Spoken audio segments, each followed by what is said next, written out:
My name is Jerry Campbell. I'm a corporal in the United States Marine Corps. I hail from the infantry. I've done 3 tours overseas during my time in the Marine Corps.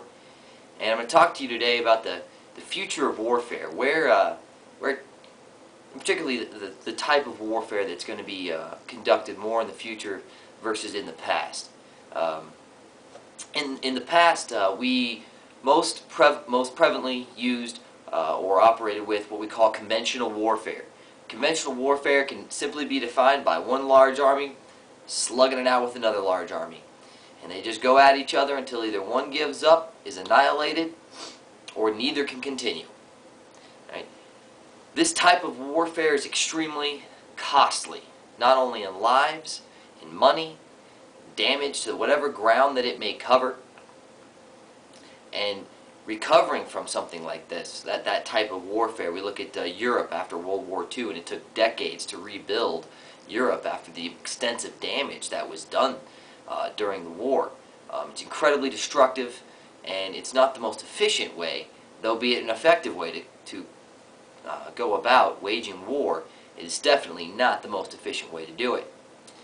In the last 10-15 years since we've been involved in the war on terror, we have definitely made a switch to practicing more unconventional warfare utilizing special forces. Special forces units, they are highly trained, independently thinking and operating small groups of individuals that have an immense amount of support behind them. This allows them to be agile, not only mentally but physically on the battlefield. They operate in what we call a decentralized chain of command, meaning the guys that are on the field seeing things with their eyes are being trusted to make the vital decisions that will change the outcome of the conflict, change the outcome of the entire war. This is incredibly vital. Again, in conventional warfare, decisions about what should be done on the battlefield always had to come from higher levels of command and get disseminated down to lower levels. This is time consuming, and the guy who's always sitting up at the top in an office somewhere isn't the guy on the field who's seeing what's out in front of him. So this could also be incredibly inefficient and could cost a lot of lives. Now we're putting the power not only of dropping air support, artillery, barrages from ships, missiles,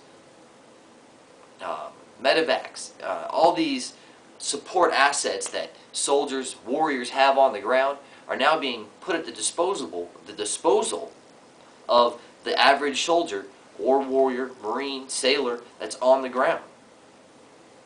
Some of these units you may know them as the United States Navy SEALs. The Army has the Green Berets. The Marine Corps has MARSOC, which is the Marine Special Operations Command, and the Air Force has the Air Force Special Forces Command. Now, to give a brilliant case study of how effective a small team can be in not only accomplishing their mission, but creating the minimal amount of collateral damage with the maximum effect on target, we're going to look back to 2001 in Afghanistan. Right after the towers fell, a team of 11 Green Berets were sent into Afghanistan. In a matter of months, these 11 men had raised an army and toppled the Taliban government. This is a monumental achievement.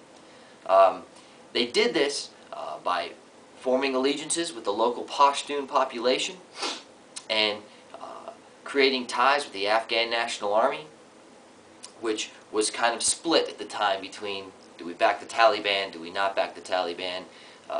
It was a very controversial dictatorship or dictator-like government that the Taliban was running in the country, and they were trying to enforce what's called Sharia law, which was basically bringing socially that region of the world back 2,000 years. All the common strict stereotypes you can see, with women always having to be fully covered, women not having any rights, having to pray so many times a day, otherwise there'd be consequences. these kind of rules they were enforcing upon the people in Afghanistan. They'd had enough. So the motivation for an uprising was there, and these 11 men went in there and they single-handedly exploited that. And they toppled an entire government. They performed an entire coup, just 11 men. They were extremely well supported, and the collateral damage, which being casualties that weren't intended to be created by their operations over there, were extremely minimal.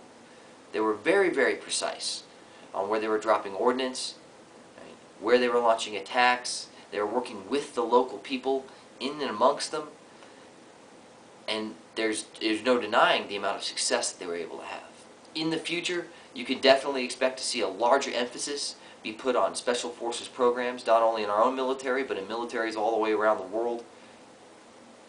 And if you'd like to learn more about those 11 men who toppled the Taliban, you can read more about it in the book, The Only Thing Worth Dying For. Thank you for your time.